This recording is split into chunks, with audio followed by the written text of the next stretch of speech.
the crow in the film, the bird in the film, you could really just look at as a guide,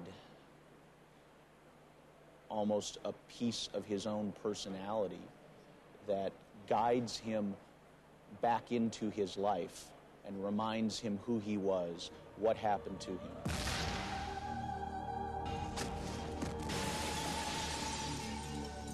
This is a person who has been pushed right to the limits of his ability to cope with what is going on, and in a sense is quite mad sometimes. In a sense is completely insane. Almost in the sense that you might think of an insane person having voices, you know, more rational voices that try and guide him, more irrational voices that come from a more emotional, more deep-seated place. I think that the crow is that rational voice. The crow is his guide.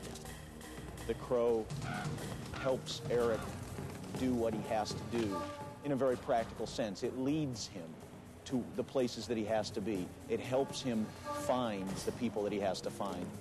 Come on.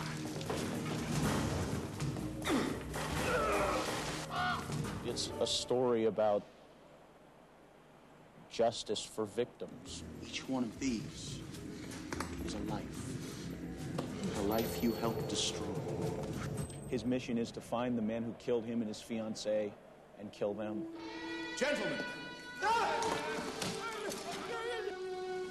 just want him. It's a wonderful role, and it really is a role that you have to take risks with, and it gives you a wonderful opportunity to take those risks and stretch, because you tell me how somebody who comes back from the dead is going to behave, you know? You move, you're dead. And I say I'm dead, and I move.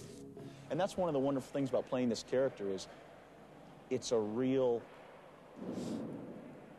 You can really take the gloves off in playing this part because there are no rules about how a person who has come back from the dead is going to behave.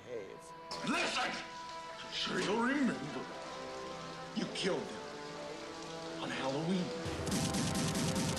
You can't be you. We put you through the window. There ain't no coming back. And then there's the part of him that is filled with rage towards what was done to him. And one of the things I like best about this movie is the fact that all of those parts of the character are given balance on the screen.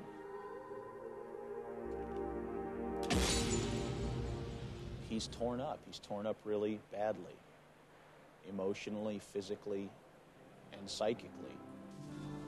She died at the hospital. Don't touch me! I saw her through your eyes. I think that the appeal of Eric's mission is that it is a very pure one. He has come back to seek justice. I've done other films that have had violence in them, but I must say I've never done anything where I felt that the violence was as justified as it is in this. There's very little need to worry about compassion. Victims, aren't we all? This is justice, you know? And I truly feel that it is. And I truly feel that if I were in the same situation, I would do the same thing.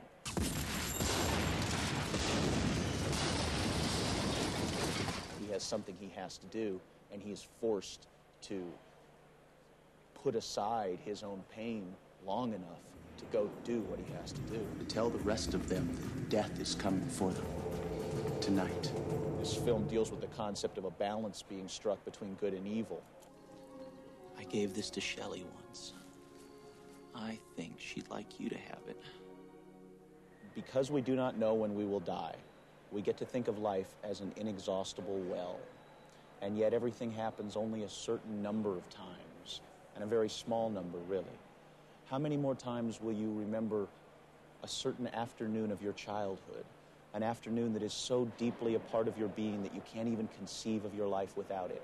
Perhaps 4 or 5 times more, perhaps not even that.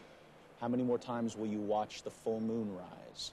Perhaps 20, and yet it all seems limitless. Little things used to mean so much to Shelley. I used to think they were kind of trivial. Believe me, nothing is trivial. This is the point of view that this character is coming from in the whole film, because it has been brought sharply into focus for him how precious each moment of his life is. I love you. Say that again. I love you. This is the best role that I've had the opportunity to get my hands on in a film.